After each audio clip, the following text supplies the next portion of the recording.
Hello friends, 4 जून की news items देख लेते हैं संडे की।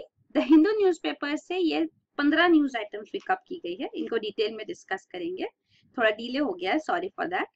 फर्स्ट न्यूज आइटम है new GST rate for 3% for gold and diamonds. तो ये जीएसटी काउंसिल की जो रिसेंट मीटिंग हुई है, हमने डिस्कस किया था पहले कि शेड्यूल है ये मीटिंग। तो जीएसटी काउंसिल ने सारे गुड्स और सारे सर्विसेज के टैक्स रेट्स डिसाइड किए। जीएसटी टैक्स रेट्स क्या होंगे, तो ये टैक्स रेट्स थोड़े कमोडिटीज के पेंडिंग थे, तो अब उनके भी टैक्स रेट्स डिसाइड हो चुके हैं। स्पेसिफिकली गोल्ड, सिल्वर, डायमंड, इन तीनों के टैक्स रेट्स जो है इनको 3% रखा गया है। और रफ डायमंड्स का टैक्स रेट एक नॉमिनल रेट 0.25% पे रखा गया है। तो आपको याद होना चाहिए कि जो जीएसटी रेट्स फाइनलाइज हुए थे, तो टैक्स स्लैब जो डिसाइड किए गए थे जीएसटी के अंदर, वो थे 5%, 12%, 18% और 28%। लेकिन ये सिर्फ 4 टैक्स रेट्स नहीं है, थोड़ी कमोडिटीज है जो जीरो रेटेड है। मतलब जीरो रेटेड गुड्स मतलब जिनके गुड्स और सर्विसेज मतलब जिनके ऊपर कोई टैक्स नहीं लगेगा, 0% टैक्स है, तो वो एक कैटेगरी है। फिर आता है 5%, 12%। अब उसमें बीच में भी ये कैटेगरी आई है 3% का, गोल्ड, सिल्वर और डायमंड। और रफ डायमंड को और एक कैटेगरी 0.25% उन पे लगेगा। तो ये है। प्लस जो 5, 12, 18, 28 के अलावा, ये 4 कैटेगरीज के अलावा 28% जो कमोडिटीज पे जीएसटी रेट्स लग रहे हैं, उनमें से थोड़ी कमोडिटीज जो लग्जरी आइटम्स है उनके ऊपर सेस भी लगाया गया है in addition to this, CSS cess. तो ये सेस जो लगाया जा रहा है वो भी अलग अलग रेट्स पे। तो हम स्पेसिफिकली कह नहीं सकते कि कितने टैक्स कैटेगरीज है, तो वो ऐसा क्वेश्चन कुछ आता नहीं है, ऐसे आपको वो काउंटिंग करने की जरूरत नहीं है, पर अलग अलग टैक्स रेट्स है। जीएसटी का टैगलाइन है वन नेशन वन टैक्स, पर वन टैक्स का ये मतलब नहीं है कि एक टैक्स रेट हो। वन टैक्स का मतलब है कि सारे जो अलग अलग टैक्सेस लगते थे सेंट्रल लेवल पे, स्टेट लेवल के, उनको सबको सब्ज्यूम करके एक ही बार टैक्स लगेगा, एक ही टैक्स लगेगा। हालांकि अलग अलग गुड्स पे अलग अलग टैक्स रेट है, डिपेंडिंग ऑन कैसा गुड्स है। जैसे अलग और भी गुड्स के जो टैक्स रेट डिसाइड किए गए, तो बिस्किट बाकी था तो उनके लिए टैक्स रेट 18% डिसाइड किया गया। तो जो अभी टैक्स इंसिडेंस रेट है उनके हिसाब से टैक्स रेट रखा गया ताकि टैक्सेस ज्यादा कम ज्यादा ना हो कमोडिटीज के लिए। फिर अगला न्यूज आइटम है Gujarat notifies new cow protection rules.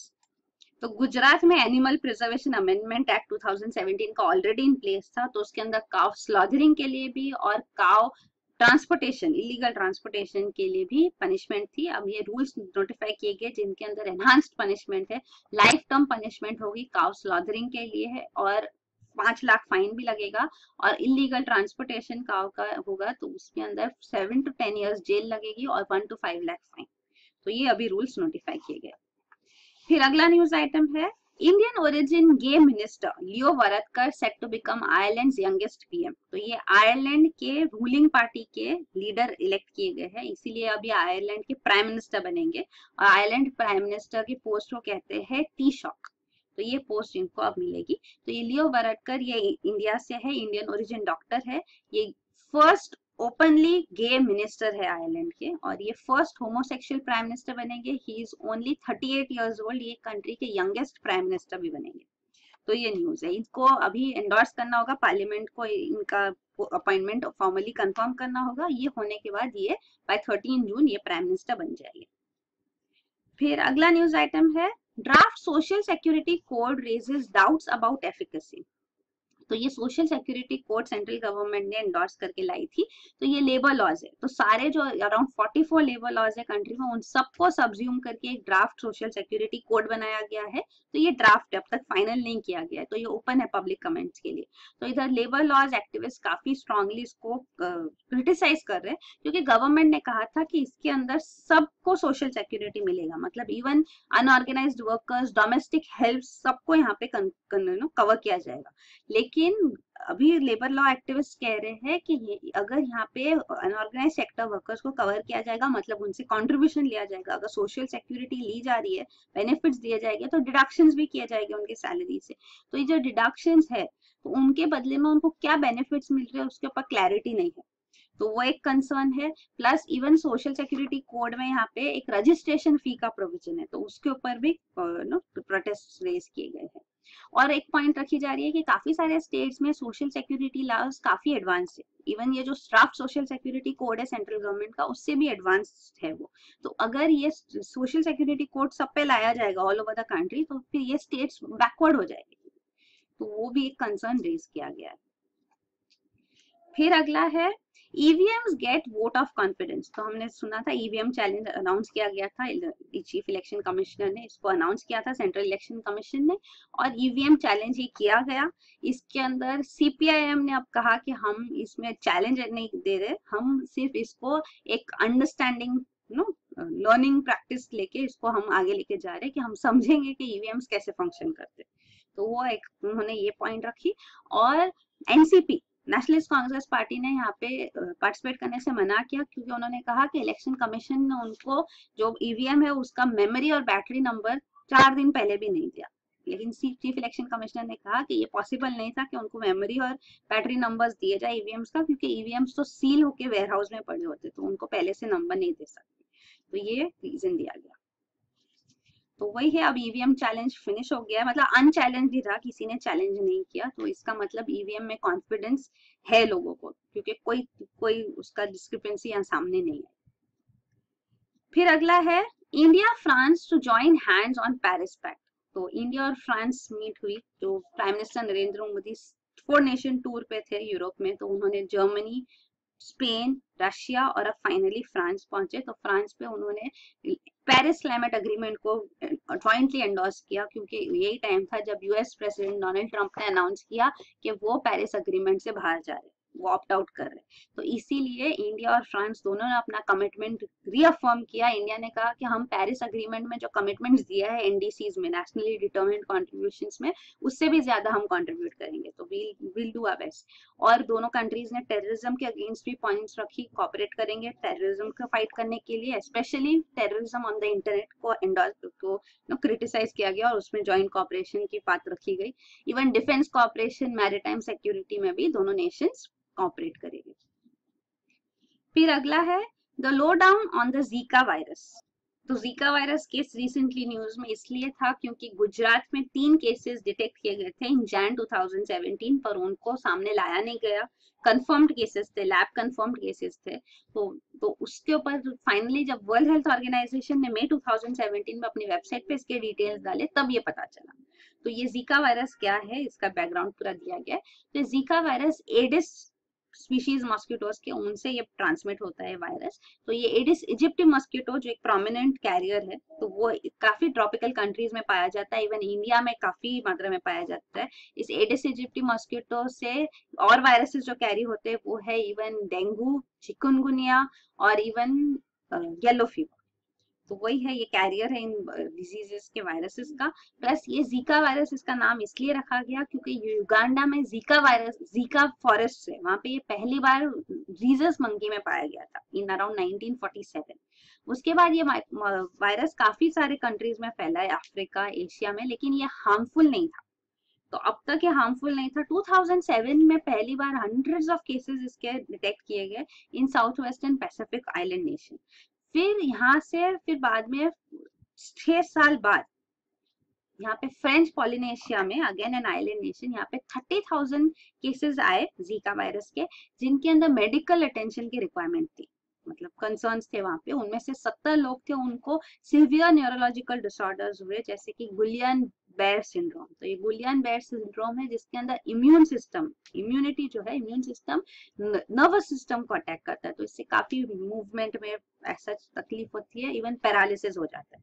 तो एक गुलियन बेयर सिंड्रोम होता है, यहाँ दिया गया है। तो ये पेरिफेरल नर्व्स का डिसऑर्डर है। तो पेरिफेरल नर्व्स जो है वो इंफॉर्मेशन कन्वे करती है, सेंसरी इंफॉर्मेशन, मतलब पेन है, टेम्परेचर है, उसका जो सेंस है वो बॉडी से ब्रेन को पहुंचाती है। तो ये पेरिफेरल नर्व्स को अफेक्ट होता है इसमें गुलियन बेयर सिंड्रोम में, जिसकी वजह से मूवमेंट में वगैरह नमनेस आ जाती है, वीकनेस आ जाती है, और इवन इसके अंदर फाइनली पैरालिसिस भी हो सकता है। तो ये केसेस बन जाते हैं because of Zika virus infection. तो ये केसेस सामने आए इन 2013 में। और फिर उसके बाद जो 2015 एंड में जो केसेस है नॉर्थ ईस्ट ब्राजील में, तो वो काफी प्रोमिनेंट आउटब्रेक था, तो इसकी वजह से काफी सारे बच्चे जो इस टाइम पे पैदा हुए थे, प्रेग्नेंट वुमेन जो जीका वायरस से अफेक्टेड थी, उनके बच्चों में जो कंडीशन पाई गई वो थी माइक्रोसेफेली। तो ये माइक्रोसेफेली कंडीशन थी, इसके अंदर ब्रेन साइज जो होते हैं इन बच्चों के वो कम होते, छोटे होते हैं, तो ये माइक्रोसेफेली भी बताया गया है। तो ये नॉर्मल हेड साइज होता है और ये माइक्रोसेफेली में हेड साइज जो होता है वो बिलो एवरेज होता है। तो इन केसेस में भी काफी सारे बाद में as the child is growing, जैसा बच्चा ग्रो हो रहा है वैसे काफी सारे इसमें केसेस पाए गए हैं। तो एक पूरा एक स्पेक्ट्रम हो गया है माइक्रोसेफेली केसेस का। तो ये जीका वायरस की वजह से बच्चों में भी काफी डिफेक्ट्स सामने आ रहे हैं, तो वो एक कंसर्न है। इवन वर्ल्ड हेल्थ ऑर्गेनाइजेशन में इसको public health emergency of international concern declare किया था जीका वायरस को इन फेब 2016। तो वही है, फिर बाद में ये भी सामने आया कि ये जीका वायरस सिर्फ मॉस्किटो से ट्रांसमिट नहीं होता है, बट सेक्सुअल ट्रांसमिशन भी काफी प्रोमिनेंट है इसका। तो इवन ये कॉमन भी है काफी, वो भी सामने आया। तो इसीलिए वर्ल्ड हेल्थ ऑर्गेनाइजेशन ने सेक्स एब्सटेंशन के भी रिकमेंडेशन की थी उन लोगों के लिए जो जीका वायरस से अफेक्टेड है, स्पेशली मेन। तो वो था, और ये इमरजेंसी को भी खत्म किया गया इन नवंबर 2016। वर्ल्ड हेल्थ ऑर्गेनाइजेशन ने इमरजेंसी हटा दी जीका वायरस पे, लेकिन बाद में भी ये केसेस स्प्रेड हुए हैं। इवन यूएस में, मलेशिया में, सिंगापुर में, थाईलैंड, फिलीपींस, म्यांमार में जीका वायरस केसेस डिटेक्ट किए गए, लेकिन जो केसेस इंडिया में आए वो बाद में डिटेक्ट हुए। तो वही एक कंसर्न है। कोई वैक्सीन नहीं है जीका वायरस के लिए फिलहाल, हालांकि काफी सारी वैक्सीन डेवलप की जा रही है। इवन एक इंडियन वैक्सीन है, इंडियन फार्मास्यूटिकल कंपनी है हैदराबाद बेस्ड भारत बायोटेक, तो ये जीका वैक्सीन डेवलप कर रही है, इसके भी क्लिनिकल ट्रायल स्टार्ट किए गए हैं। तो काफी सारे वैक्सीन के ये ह्यूमन क्लिनिकल ट्रायल्स हो रहे हैं फेज 1 के। और ये जो भारत बायोटेक की वैक्सीन है उसको भी टेस्ट किया गया, 100% प्रोटेक्शन पाया गया इन माइस, और अब उनका ह्यूमंस फेज 1 क्लिनिकल ट्रायल्स हो रहे हैं। तो ये है जीका वायरस के बारे में। फिर अगला न्यूज आइटम है व्हेन अ पीजेंट रिवोल्ट्स। तो ये जो फार्मर्स रिवोल्ट हो रहे अभी महाराष्ट्र में, तो उसके ऊपर है। तो पहले भी ये पीजेंट रिवोल्ट्स हो चुके हैं, चौधरी चरण सिंह के लीडरशिप के अंदर 1978 में जो पीजेंट रिवोल्ट्स हुए थे, उसकी वजह से वो माना जाता है कि one of the largest gatherings था पीजेंट्स का, जिसकी वजह से इतना पावरफुल रिवोल्ट था वो कि Chaudhary Charan Singh finally became the prime minister of the country. तो वो प्राइम मिनिस्टर भी बने थे, हालांकि is famous to be the only prime minister जिन्होंने पार्लियामेंट को फेस नहीं किया। तो उनकी सरकार बहुत जल्द गिर गई, पर उतना पावरफुल उसका इन्फ्लुएंस था इस पीजेंट रिवोल्ट का। तो वैसे ही महेंद्र सिंह टिकैत, इन्होंने भी पीजेंट रिवोल्ट लीड किया था ड्यूरिंग राजीव गांधी गवर्नमेंट। तो तभी भी उनको इनके डिमांड्स एक्सेप्ट करने पड़े राजीव गांधी गवर्नमेंट को। उनको हायर प्राइसेस चाहिए थे शुगर केन ग्रो करने के लिए, और इलेक्ट्रिसिटी ड्यूज वेव करना चाहते थे, तो उनको वो दिया गया, उनकी डिमांड्स फुलफिल की गई। इवन जाट एजिटेशन जो हुआ हरियाणा में फॉर बैकवर्ड क्लास कैटेगरी, तो उनको स्पेशल बैकवर्ड क्लास कैटेगरी जो दिया गया, तो वहां पे भी उनकी सारी डिमांड्स फुलफिल करनी पड़ी। तो ये पीजेंट्स पावर को हाईलाइट करते हुए है।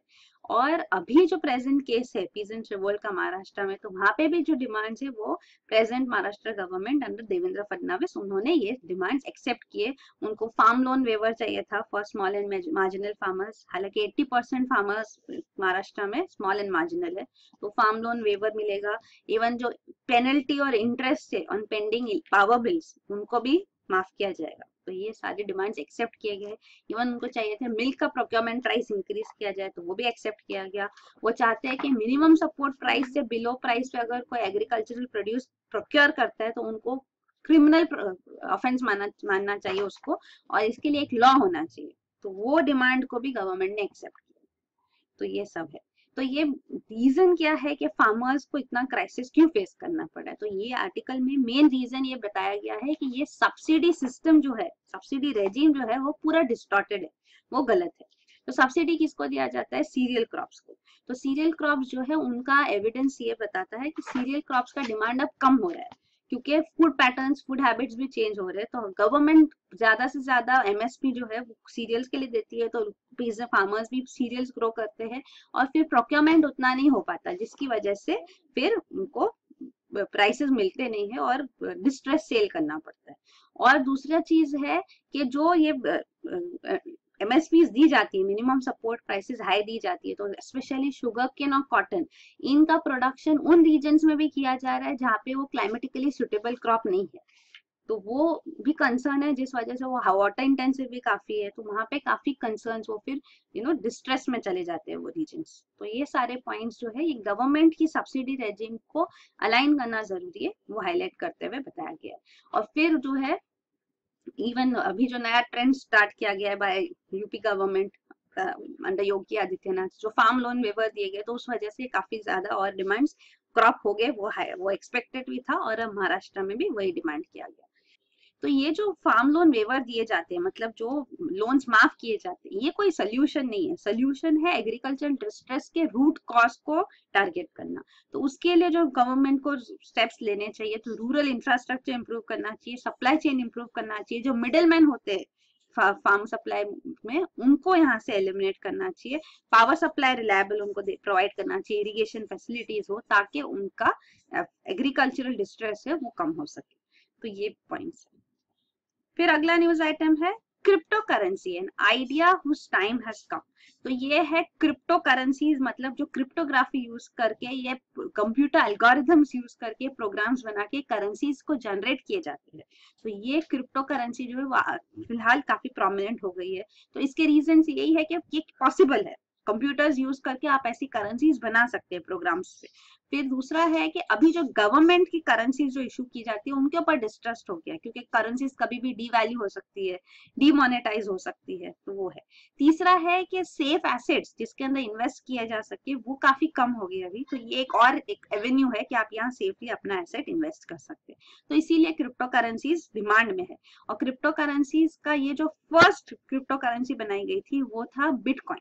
तो ये सबसे प्रोमिनेंट और सबसे फेमस क्रिप्टो करेंसी है बिटकॉइन, जिसको 2008 में अनाउंस किया गया था, और इसके इन्वेंटर जो है वो अभी भी अनआइडेंटिफाइड है। उनका नाम माना जाता है सतोशी नकामोटो, पर ये कौन है इनकी आइडेंटिटी रिवील्ड नहीं है। तो ये है। और ये क्रिप्टो करेंसीज कैसे फंक्शन करते हैं, ये जनरेट किए जाते हैं। तो इसके लिए जो सॉफ्टवेयर होता है वो होता है ब्लॉकचेन सॉफ्टवेयर। तो ये कंप्यूटर नेटवर्क पे फंक्शन करते हैं ब्लॉकचेन। तो ये इन्फॉर्मेशन जो होते हैं इसके अंदर नई इन्फॉर्मेशन ऐड करनी होती है, तो क्रिप्टोग्राफी मतलब जैसे पजल के जैसे। तो ये नई पीस ऑफ इंफॉर्मेशन जब इसके ऊपर एड अप की जाती है तो नया ब्लॉक बनता है। तो हर एक इसको क्रिप्टो करेंसी माइनर्स होते हैं। जैसे हम कुछ कोई भी रॉ मटेरियल माइन करते, ऐसे ये करेंसी माइन की जाती है, नई करेंसी जनरेट की जाती है। तो ये माइनर्स जो होते हैं वो ये रेस में लगे होते हैं कि वो इसको ब्लॉकचेन का नेक्स्ट एडिशन वो ऐड करे, वो ब्लॉक ऐड करे। तो ये ब्लॉकचेन में जो फर्स्ट ये ब्लॉकचेन बनाता है तो उनको वो करेंसी मिलती है, वो डेटा माइनर माने जाते हैं। तो उनको फिर यहाँ पे बिटकॉइंस एलोकेट किए जाते हैं। तो फिलहाल जो है फॉर एवरी वेरीफाइड नंबर जो माइन किया जाता है उसके अंदर बिटकॉइन नेटवर्क उनको 12.5 बिटकॉइंस देती है, जिसका अप्रोक्सीमेटली फिलहाल वैल्यू है $30,000। तो ये पूरा ये क्रिप्टो करेंसी कैसे जनरेट की जाती है, तो ये जनरेट होती है और ये पूरा नेटवर्क है, पीयर नेटवर्क है। तो पूरा जो बिटकॉइन नेटवर्क है वो इसको अपडेट करता है, उनको सबको ये पता चलता है कि ये कैसे हो रहा है। तो वो माइनिंग करके नई करेंसी बनती है। करेंसी की वैल्यू क्या है, एक बिटकॉइन कितना इक्विवेलेंट है डॉलर्स की, या इसकी वैल्यू क्या है करेंसी की real value, it depends on demand. तो डिमांड के हिसाब से जैसे डिमांड बढ़ेगा उससे उस बिटकॉइंस की वैल्यू बढ़ती है। तो वो है। तो बिटकॉइंस जो एक्सेप्ट करेंगे वो एक्सेप्टेबल है, वहां वो पेमेंट्स के लिए ये यूज किया जा सकता है। तो इसका एक्सेप्टेंस भी काफी वाइडली इंक्रीज हो रहा है। तो वो है। फिलहाल ये इसलिए भी न्यूज में थी, जो वो WannaCry जो अटैक हुआ था, साइबर अटैक, उसके अंदर बिटकॉइंस में ये रैंसमवेयर बिटकॉइंस मांग रहा था। तो वो है। फिर इसका रेगुलेशन, तो गवर्नमेंट रेगुलेशन इसका काफी अभी इनिशिएटिव्स लिए जा रहे हैं। यूएस ने 2014 से ही ये अनाउंस किया है कि क्रिप्टो करेंसी जो है उसको प्रॉपर्टी माना जाएगा, और जिसके पास जितना क्रिप्टो करेंसी होगा उनको उतना कैपिटल गेन्स टैक्स रेट पे ये टैक्स पे करना होगा। तो वो जापान में अप्रैल 2017 से ही अब ये क्रिप्टो करेंसी पेमेंट्स को लेजिटिमाइज किया गया है कि ये लेजिटिमेट पेमेंट मेथड है। इवन ऑस्ट्रेलिया में भी इसको एंडोर्स किया जा रहा है। चाइनीज गवर्नमेंट ने भी काफी स्टेप्स लिए रेगुलेट करने को। इंडियन गवर्नमेंट ने अप्रैल 2017 में इंटरडिसिप्लिनरी कमेटी बिठाई है जो ये स्टडी करेंगे कि इसको कैसे रेगुलेट करना चाहिए। हालांकि आरबीआई से कई बार यहाँ पे स्टेटमेंट्स आ चुके हैं कि बिटकॉइंस में इनहेरेंट डेंजर्स है, वार्निंग्स दिए गए हैं कि जो बिटकॉइंस में इन्वेस्ट कर रहे हैं तो वहां पे कंसर्न्स क्या उनको हाईलाइट किए गए हैं। तो अब गवर्नमेंट ने जो कमेटी बिठाई है तो ये आर्टिकल ये आर्ग्यू कर रहा है कि या तो गवर्नमेंट क्रिप्टो करेंसीज को रेगुलेट करे, या तो अगर वो यहाँ पे उनको बैन करेंगे तो पूरा मार्केट अंडरग्राउंड चला जाएगा और गवर्नमेंट कंट्रोल के बाहर हो जाएगा। तो ये एक वार्निंग दी गई है। तो बाकी कंट्रीज में जैसे इनोवेटिव वेज यूज किए गए वैसे इंडिया में भी इसको रेगुलेट करके अलाउ करना चाहिए। तो वो पॉइंट है। फिर ये क्रिप्टो करेंसी यहाँ पे दिया गया है कि मीडियम ऑफ एक्सचेंज है, तो जो यूजर्स इसका यूज करते हैं जहाँ पे ये एक्सेप्टेबल है पेमेंट्स के लिए वहां पे ये यूज किए जाते हैं। फिर और इसमें डिटेल्स पता नहीं चलेगी किसने किसको कितना पे किया, उनकी आइडेंटिटीज रिवील नहीं होती। तो ये क्रिप्टो करेंसी में ये एक बेनिफिट हुई है कि इसीलिए जो मालवेयर के लिए डिमांड किए गए थे बिटकॉइंस, इसीलिए क्योंकि पता नहीं चलेगा कि कहाँ पे किसको पेमेंट हुआ। तो वो है, और इसीलिए गवर्नमेंट्स भी अवर्स है बिटकॉइंस के यूजेज में। तो ये पूरा डिटेल्स दिया गया कि कैसे फंक्शन करती है बिटकॉइंस। तो हमने अभी डिस्कस किया माइनिंग करके, या जहाँ पे ट्रांजैक्शंस के लिए यूज किए जाएंगे, एक्सेप्ट किए जाएंगे, वहाँ ये पेमेंट उसमें हो सकता है। फिर अगला न्यूज आइटम है wrapped in a haze of smoke। तो ये हुक्का के बारे में, तो हुक्का स्मोकिंग एक नया ट्रेंड निकला है। तो ये हुक्का स्मोकिंग हेल्थ के लिए अच्छा नहीं है। 2005 में वर्ल्ड हेल्थ ऑर्गेनाइजेशन ने ये वार्निंग दी थी कि हुक्का स्मोकिंग अगर 1 घंटे के लिए किया गया, इसका मतलब आपने 100 सिगरेट स्मोक किए, तो इतना इसका हेल्थ कॉन्सिक्वेंसेस है। और अब नया एक ट्रेंड निकला है कि टोबैकोलेस हुक्का एंडोर्स किए जाते हैं, हर्बल हुक्का। तो ये हर्बल हुक्का भी हेल्थ के लिए अच्छा नहीं है, क्योंकि इसके अंदर भी जो स्मोक इनहेल की जाती है उसके अंदर कार्बन मोनोऑक्साइड भरा होता है और कार्सिनोजेनिक पार्टिकल्स होते हैं, जो ऑफकोर्स लंग्स में इंस्टॉल हो जाते हैं, वहां जमा हो जाते हैं और वो हार्मफुल है। तो इसीलिए रिसेंटली जो न्यूज में ये इसलिए था क्योंकि सुप्रीम कोर्ट ने 3 ईयर से बैन जो था हुक्कास पे, उनको हुक्का स्मोकिंग के बैन को दिसंबर 2014 में हटा दिया ऑन टोबैकोलेस या हर्बल हुक्का, क्योंकि ये कॉटपा एक्ट के अंदर कवर नहीं किया जा सकते। कॉटपा एक्ट है cigarettes and other tobacco products act, और ये टोबैकोलेस है इसलिए इसमें नहीं कवर किया जा सकता, इसलिए ये एक बैन हटा दिया गया। फिर अगला न्यूज आइटम है lieutenant colonel arrested as CBI bust army posting racket. तो ये आर्मी में सिविलियन ऑफिशियल पोस्टिंग के लिए यहाँ पे एक पूरा रैकेट चल रहा था। तो ये ल्यूक्रेटिव पोस्ट माने जाते हैं, इंजीनियरिंग कॉन्ट्रैक्ट्स यहाँ पे हैंडल किए जाते हैं, तो इसीलिए यहाँ पे जो पोस्टिंग के लिए ब्राइब दी जाती है। तो ये लेफ्टिनेंट कर्नल रंगनाथन सुब्रमणी मोनी और ये मिडिलमैन गौरव कोहली को अरेस्ट किया गया और सीबीआई ने पूरा रैकेट बस्ट किया है। तो ये न्यूज में। फिर अगला न्यूज आइटम है 12 years on, fighter pilot pins hopes on Supreme Court for relief। ये फाइटर पायलट है संजीत सिंह केला।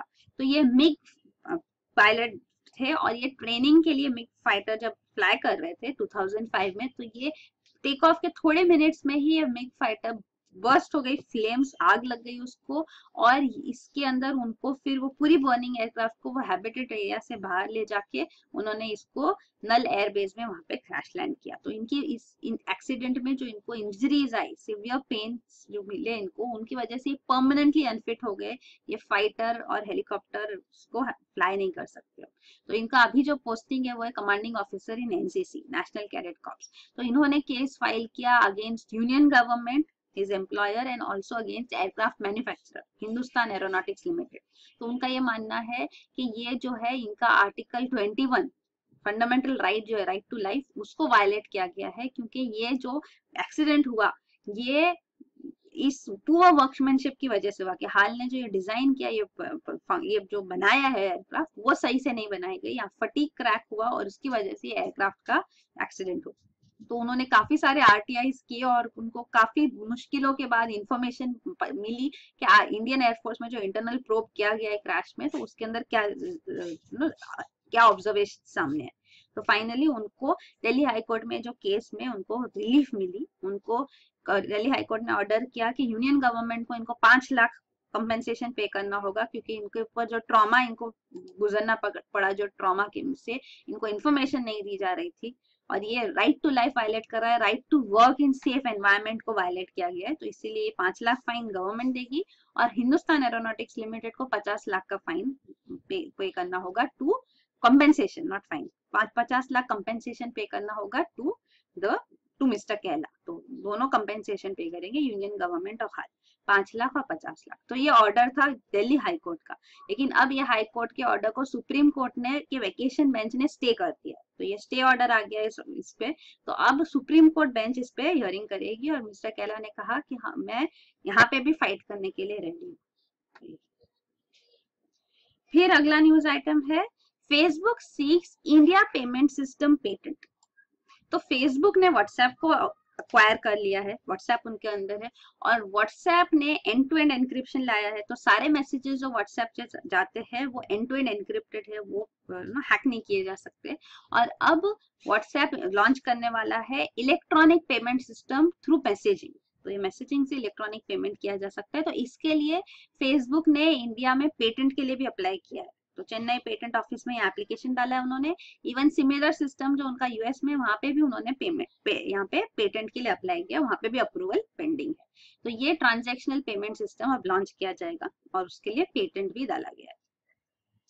फिर अगला है fisherman try new nets for healthier oceans. तो ये यूएन डेवलपमेंट प्रोग्राम ने काफी, यूएनडीपी ने काफी एंडोर्स किया कि फिशरमैन को स्क्वायर मैश नेट्स यूज करने चाहिए। तो ये स्क्वायर शेप्ड मैश जो होती है वो बेनिफिशियल होती है। अभी जो यूज करते हैं फिशरमैन, जनरली पहले यूज करते थे, वो होती है डायमंड शेप मैश।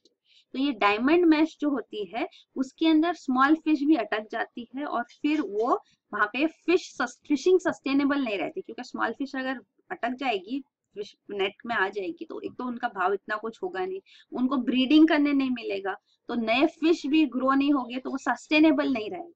तो इसीलिए स्क्वायर शेप मैश अगर यूज किए जाते हैं फिशिंग नेट्स में, तो वो फिर स्मॉल फिश को अलाउ करता है, उसको नहीं पकड़ता है, और वो फिर स्मॉल फिश ग्रो हो सकती है, ब्रीड कर सकती है, और फिशिंग सस्टेनेबल रहता है। तो फिशरमैन ने अब इंडिया में भी ये यूज किया वेस्ट कोस्ट पे, आफ्टर यूएनडीपी ने उनको कन्विंस किया फिशरमैन को, तो ये यूज किया गया और फिशरमैन ने कहा है हमने इसका पॉजिटिव डिफरेंस देखा है, एक्सपीरियंस किया है। तो ये प्रोजेक्ट के बारे में। फिर लास्ट न्यूज आइटम है हेरिटेज ऑन द फ्रिंज। तो ये मॉडर्न हेरिटेज के बारे में है। हॉल ऑफ नेशंस और हॉल ऑफ इंडस्ट्रीज, ये बिल्डिंग्स बनाई गई थी to commemorate 25th year of India's independence. तो ये टाइम पे जो ये यहाँ पे कंपटीशन किया गया था कि कोई आर्किटेक्चरल डिजाइन ऐसी बताई जाए जो यहाँ पे बिल्डिंग बनाई जाए ऐसे फॉर एग्जीबिशंस। तो ये एग्जीबिशन के लिए जो बिल्डिंग डिजाइन फाइनलाइज की गई थी वो थी राज रेवल आर्किटेक्ट की। तो ये यहाँ पे कंपटीशन इन्होंने जीता था। तो यहाँ परमानेंट एग्जीबिशन हॉल इसके लिए बनाया गया था इंटरनेशनल ट्रेड फेयर्स के लिए। तो ये जो बिल्डिंग थी उन्होंने यहाँ पे पिलरलेस बिल्डिंग का डिजाइन बनाया। तो ये पिलरलेस बिल्डिंग में स्टील फ्रेम्स यूज किए जाएंगे ऐसे था, ताकि सन ब्रेकर्स जैसे ये फंक्शन करे, हर साइड से सन ब्रेकर्स हो।